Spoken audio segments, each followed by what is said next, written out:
ស្ដីបងប្អូនអរគ្នានេះគឺជាទូរស័ព្ទ Huawei ប្រភេទ Huawei វាងលយដែរស្ដើងណាអានេះជាប្រភេទ Huawei Nova 12 Pro បងប្អូនណា China សុទ្ធតែម្ដងនេះមើលរូបរាងរបស់វាទៅបងប្អូនណានេះ version China យើងអាចចូលមើលកន្លែង setting ទៀតទៅក៏បានដែរនេះបងប្អូនឃើញទេ setting នេះ version របស់វាគឺ how many OS OS 6.0 ហើយបងប្អូននេះ OS 6.0 ខ្ពស់ដែរខ្ពស់ផុតលេខហើយនេះ model របស់វាគឺ Nova 12 Pro អញ្ចឹងណាអូខេអ្វីដែលខ្ញុំចង់បង្ហាញថ្ងៃនេះគឺមានបងប្អូនយើងជាច្រើនដែលគាត់មានទូរស័ព្ទប្រភេទនេះហើយគាត់មិនអាចទៅមើល YouTube មិនអាចលេង Facebook មិនអាចប្រើ Gmail បានអញ្ចឹងនេះក៏ខ្ញុំបង្ហាញអំពីរបៀបដែលខ្ញុំបានធ្វើរួចហើយអញ្ចឹងណាហើយយើងមើលលទ្ធផលនេះលទ្ធផលរបស់វាខ្ញុំបានធ្វើហើយនេះឃើញទេបងប្អូនណាឃើញទេមាន YouTube មាន Mail មាន Facebook និយាយទៅយើងអាច down ឲ្យបានទៀតតាមចិត្តយើងចង់ down អញ្ចឹងណាប៉ុន្តែអ្វីសំខាន់គឺ YouTube និង Gmail ដែលជារឿងសំខាន់របស់វាយើងអាចចូលមើល YouTube បានយើងអាច Gmail ក៏យើងអាច login ចូលបានធម្មតាដូចគ្នាអញ្ចឹងដំបូងឡើយគឺបងប្អូនត្រូវតែមានអីខ្លះ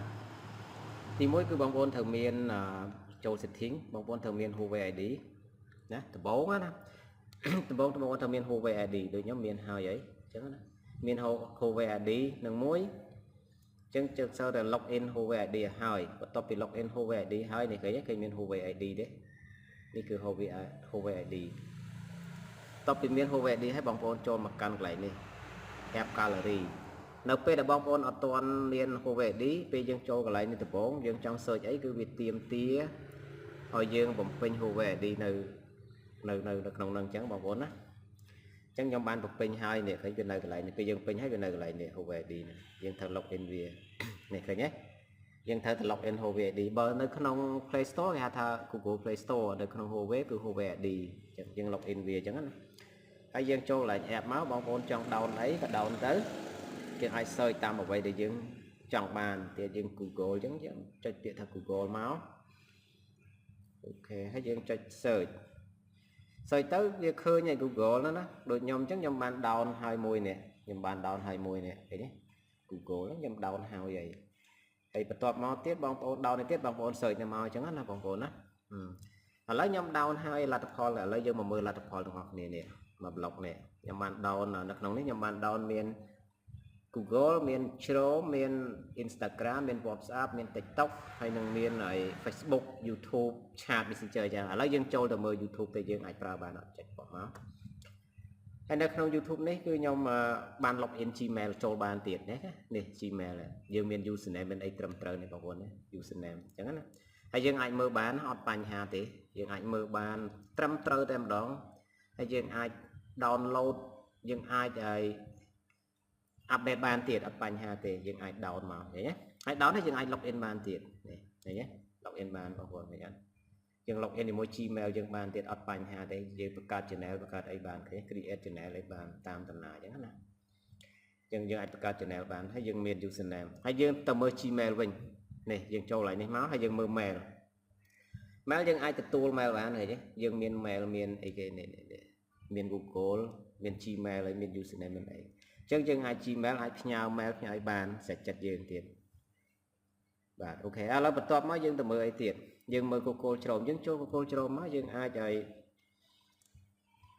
Google ហ្នឹងបងប្អូនចង់ down អីលើ Chrome ក៏យើងអាច down បាន down ជា APK down ស្អីជា Telegram down អីស្រេចចិត្តបងប្អូននេះហ្នឹងណាបងប្អូនណាវាអត់បញ្ហាទេយើងអាចចូលបានអញ្ចឹងយើងចង់ down អី down ទៅនេះបកមកយើងអាច down បានតាមចិត្តដែលយើងចង់ down នេះdown Telegram ក៏ down ទៅអញ្ចឹងស្របសេចក្តីមកវិញយើងចង់ចូល YouTube browser ក៏ចូលបានឃើញទេយើងអាចចូលបានឥឡូវយើងមើលអីទៀត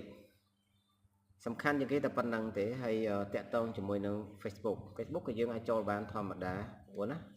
យើងគ្រាន់តែ sign in account មកជាការស្រេចអត់ពិបាកទេ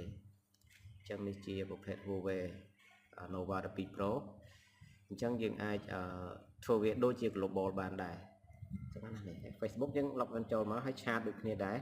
យើងអាចចូល chat បាននិយាយទៅយើងអាចយកអីបានទាំងអស់យើងអាចប្រើឲ្យបានណាបងប្អូនអត់បញ្ហាទេឥឡូវប្រើបានហើយអេមចង់ប្រាប់ថាអេមអញ្ចឹង ហើយយើងចង់ add អីបញ្ចូលអីមកយើង down មក WhatsApp ក៏ដោយ Facebook Instagram អីចឹងណាចឹងអានេះជំរាបជូនបងប្អូនតែប៉ុណ្ណឹងថាទូរស័ព្ទប្រភេទនេះគឺយើងអាចដាក់ Play Store បានហើយអត់បញ្ហាទេអាចដាក់នៅ Google Play បានណាមាន YouTube មាន Map មានអីក៏យើងអាចប្រើបានដែរពេលនេះយើងអាចប្រើ Map បានទៀតហើយតែមាន Gmail ចូលបានហើយស្អីក៏យើងប្រើបាននៅក្នុងនេះអត់បញ្ហាទេចាអរគុណច្រើនបងប្អូនអរគ្នាបាយបាយ